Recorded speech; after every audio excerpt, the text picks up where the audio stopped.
14वां अध्याय गुणत्रय विभाग योग श्रीमद् भगवद गीता।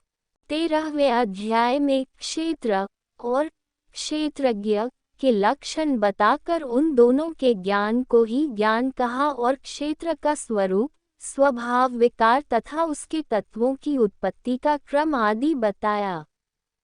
19वें श्लोक से प्रकृति पुरुष के प्रकरण का आरंभ करके तीनों गुणों की प्रकृति से होने वाले कहे तथा 21वें श्लोक में यह बात भी बताई कि पुरुष का फिर से अच्छी या अधम योनियों में जन्म पाने का कारण गुणों का संग ही है। अब उस सत्व, रज और तम इन तीनों गुणों के संग से किस योनि में जन्म होता है, गुणों से छूटने का उपाय कौन सा है, गुणों से छूटे हुए पुरुष का लक्षण तथा आचरण कैसा होता है, इन सब बातों को जानने की स्वाभाविक ही इच्छा होती है। इसलिए उस विषय को स्पष्ट करने के लिए 14वें अध्याय का आरंभ करते हैं। 13वें अध्याय में वर्णन किए गए ज्ञान को ज्यादा स्पष्टतापूर्वक समझाने के लिए भगवान श्री कृष्ण 14वें अध्याय के पहले 2 श्लोक में ज्ञान का महत्व बताकर फिर से उसका वर्णन करते हैं। अथ चतुर्दशोऽध्याय श्री भगवान उवाच पर भूयः प्रवक्ष्यामि ज्ञानानाज्ञानमुत्तमम् यज्ञात्वा मुनयः सवे परासिद्धिमितो गताः। 1 श्री भगवान बोले, ज्ञानों में भी अति उत्तम उस परम ज्ञान को मैं फिर कहूँगा जिसको जानकर सब मुनिजन इस संसार से मुक्त होकर परम सिद्धि को प्राप्त हो गए हैं। 1 इदं ज्ञानमुपाश्रित्य मम साधर्म्यमागताः सर्गेऽपि नोपजायन्ते प्रलये न व्यथन्ति च। 2 इस ज्ञान को आश्रय करके अर्थात धारण करके मेरे स्वरूप को प्राप्त हुए पुरुष सृष्टि के आदि में पुनः उत्पन्न नहीं होते और प्रलय काल में भी व्याकुल नहीं होते। 2 मम योनिर्महदब्रह्म तस्मिन् गर्भं दधाम्यहम् सम्भवः सर्वभूतानां ततो भवति भारत। 3 हे अर्जुन, मेरी महत ब्रह्मरूप मूल प्रकृति संपूर्ण भूतों की योनि है अर्थात गर्भाधान का स्थान है और मैं उस योनि में चेतन समुदाय रूप को स्थापन करता हूँ। उस जड़ चेतन के संयोग से सब भूतों की उत्पत्ति होती है। 3 सर्वयोनिषु कौन्तेय मूर्तयः सम्भवन्ति याः तासां ब्रह्म महद्योनिरहं बीजप्रदः पिता। 4 हे अर्जुन, नाना प्रकार की सब योनियों में जितनी मूर्तियां अर्थात शरीरधारी प्राणी उत्पन्न होते हैं, प्रकृति तो उन सब की गर्भ धारण करने वाली माता है और मैं बीज का स्थापन करने वाला पिता हूँ। 4 सत्व रजस्तम इति गुणाः प्रकृति संभवाः निबध्नन्ति महाबाहो देहे देहिनमव्ययम्।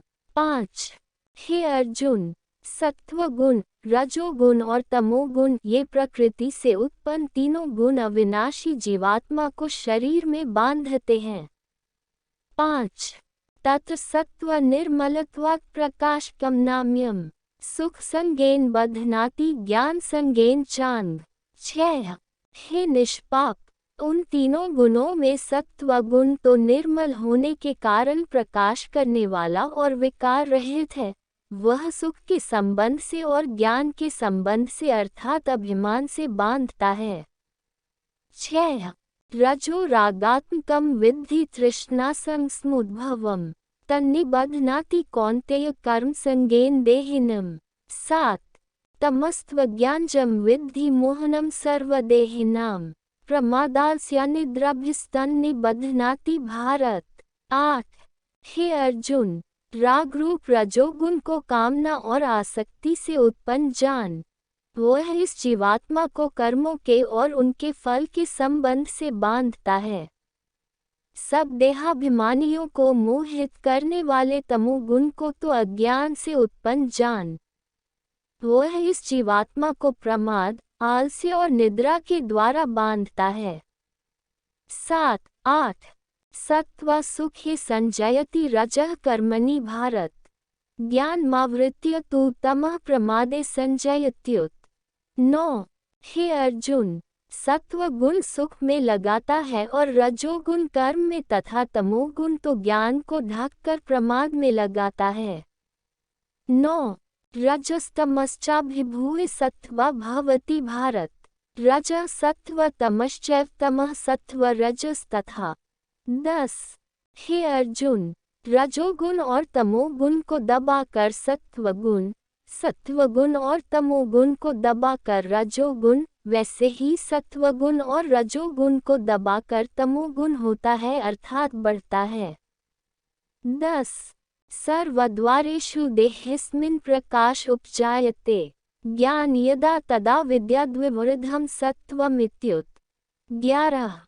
जिस समय इस देह में तथा अंतःकरण और इंद्रियों में चेतनता और विवेक शक्ति उत्पन्न होती है, उस समय ऐसा जानना चाहिए सत्वगुण बड़ा है। 11। लोभः प्रवृत्तिरारम्भः कर्मणामश्मः स्पृहा रजस्येतानि जायन्ते विवृद्धे भरतर्षभ। 12। हे अर्जुन, रजोगुण के बढ़ने पर लोभ, प्रवृत्ति, स्वार्थ बुद्धि से कर्मों का सकाम भाव से आरंभ, अशांति और विषय भोगों की लालसा, ये सब उत्पन्न होते हैं। 12। अप्रकाशो प्रवृत्तिश्च प्रमादो मोहैव च तमस्येतानि जायन्ते विवृद्धे कुरुनन्दन। 13। हे अर्जुन, तमोगुण के बढ़ने पर अंतःकरण व इंद्रियों में अप्रकाश, कर्तव्य कर्मों में अप्रवृत्ति और प्रमाद अर्थात व्यर्थ चेष्टा और निद्रादि अंतःकरण की मोहिनी वृत्तियां, ये सभी उत्पन्न होते हैं। 13। यदा सत्वे प्रवृद्धे तु प्रलयं याति देहभृत् तदोत्तमविद लोकान्मला प्रतिपद्यते। 14। जब यह मनुष्य सत्वगुण की वृद्धि में मृत्यु को प्राप्त होता है, तब तो उत्तम कर्म करने वालों के निर्मल दिव्य स्वर्गादि लोकों को प्राप्त होता है। 14। रजसी प्रलयं गत्वा कर्म संगेषु जायते तथा प्रलीनस्तमसि मुयोनिषु जायते। 15। रजोगुण के बढ़ने पर मृत्यु को प्राप्त होकर कर्मों की आसक्ति वाले मनुष्यों में उत्पन्न होता है, तथा तमोगुण के बढ़ने पर मरा हुआ मनुष्य कीट, पशु आदि मूढ़ योनियों में उत्पन्न होता है। 15। कर्मणः सुकृत स्याहुः सात्विकं निर्मलं फलम् रजसस्तु फलदख्मज्ञान तमसः फलम्। 16। श्रेष्ठ कर्म का तो सात्विक अर्थात सुख, ज्ञान और वैराग्यादि निर्मल फल कहा है। राजस कर्म का फल दख तथा तामस कर्म का फल अज्ञान कहा है। 16। सत्वात् संजायते ज्ञान रजसो लोभैव च प्रमामोह तमसो भावतो ज्ञानमेव च। 17। सत्वगुण से ज्ञान उत्पन्न होता है और रजोगुण से निःसंदेह लोभ तथा तमोगुण से प्रमाद और मोह उत्पन्न होते हैं और अज्ञान भी होता है। 17। ऊर्ध्व गच्छन्ति सत्त्वस्था मध्ये तिष्ठन्ति राजसाः जघन्य गुण वृत्तिस्था अधो गच्छन्ति तामसाः। 18। सत्वगुण में स्थित पुरुष स्वर्गादि उच्च लोकों को जाते हैं, रजोगुण में स्थित राजस पुरुष मध्य में अर्थात मनुष्य लोक में ही रहते हैं और तमोगुण के कार्य रूप निद्रा, प्रमाद और आलस्यादि में स्थित तामस पुरुष अधोगति को अर्थात कीट, पशु आदि नीच योनियों को तथा नरकों को प्राप्त होते हैं। 18। नान्यं गुणेभ्यः कर्तार यदा द्रष्टानुपश्यति गुणेभ्यश्च परवेति मद्भावासोऽधिगच्छति। 19। जिस समय दृष्टा तीनों गुणों के अतिरिक्त अन्य किसी को कर्ता नहीं देखता और तीनों गुणों से अत्यंत परे सच्चिदानंद घन स्वरूप मुझ परमात्मा को तत्व से जानता है, उस समय वह मेरे स्वरूप को प्राप्त होता है। 19। गुणानितान्ति त्यक्त्रीन् देहि देहस्मुद्भवान्। 20। यह शरीर की उत्पत्ति के कारण रूप इन तीनों गुणों को उल्लंघन करके जन्म, मृत्यु, वृद्धावस्था और सब प्रकार के डहकों से मुक्त हुआ परमानंद को प्राप्त होता है। 20। अर्जुन उवाच कैर्लिगे स्त्रीं गुणानेतान्ति तो भवति प्रभो किमाचारः कथयतान् स्त्रीं गुणानतिवर्ते। 21। अर्जुन बोले इन तीनों गुणों से अतीत पुरुष किन किन लक्षणों से युक्त होता है और किस प्रकार के आचरणों वाला होता है तथा हे प्रभो मनुष्य किस उपाय से इन तीनों गुणों से अतीत होता है। श्री भगवान उवाच प्रकाश च प्रवृत्तिं च मोहमेव च पांडव न द्वेष्टि संप्रवृत्तानि न निवृत्तानि कांक्षति। 22। उदासीनवदासीनो गुणर्यो न विचाल्यते गुणा वर्तन्ते इत्येवोपतिष्ठति नेङ्गते। 23। समदुःखसुखः स्वस्थः समलोष्टाश्मकाञ्चनः तुल्यप्रियप्रियो धीरस्तुल्यनिन्दात्मसंस्तुति। 24। मानापमानयोस्तुल्यस्तुल्यो मित्रारिपक्षयोः सर्वारम्भपरित्यागी गुणातीतः स उच्यते। 25। श्री भगवान बोले हे अर्जुन जो पुरुष सत्वगुण के कार्यरूप प्रकाश को और रजोगुण के कार्यरूप प्रवृत्ति को तथा तमोगुण के कार्यरूप मोह को भी न तो प्रवृत्त होने पर उनसे द्वेष करता है और न निवृत्त होने पर उनकी आकांक्षा करता है, जो साक्षी के सदृश स्थित हुआ गुणों के द्वारा विचलित नहीं किया जा सकता और गुण ही गुणों में बरतते हैं, ऐसा समझता हुआ जो सच्चिदानंद घन परमात्मा में एक ही भाव से स्थित रहता है और उस स्थिति से कभी विचलित नहीं होता, जो निरंतर आत्मभाव में स्थित दुख सुख को समान समझने वाला, मिट्टी पत्थर और स्वर्ण में समान भाव वाला, ज्ञानी प्रिय तथा अप्रिय को एक सा मानने वाला और अपनी निंदा स्तुति में भी समान भाव वाला है, जो मान और अपमान में सम है, मित्र और वैरी के पक्ष में भी सम है तथा संपूर्ण आरंभों में कर्तापन के अभिमान से रहित है, वह पुरुष गुणातीत कहा जाता है।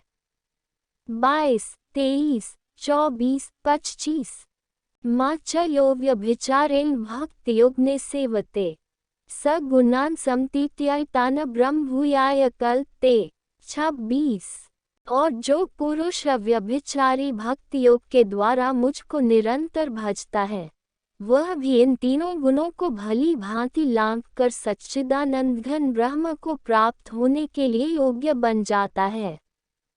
26। ब्रह्मणो हि प्रतिष्ठाममृतस्य व्ययस्य च शाश्वतस्य च धर्मस्य सुखस्यैकान्तिकस्य च। 27।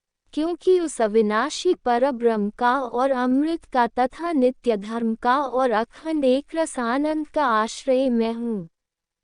27। ओम तत्सदिति श्रीमद्भगवद्गीतासूपनिषत्सु ब्रह्मविद्याया योगशास्त्रे श्री कृष्णार्जुन संवादे गुणत्रय विभागयोगो नाम चतुर्दशोऽध्यायः। 14। इस प्रकार उपनिषद ब्रह्मविद्या तथा योग शास्त्र रूप श्रीमद्भगवद्गीता के श्री कृष्ण अर्जुन संवाद में गुणत्रय विभागयोग नामक 14वां अध्याय संपूर्ण हुआ।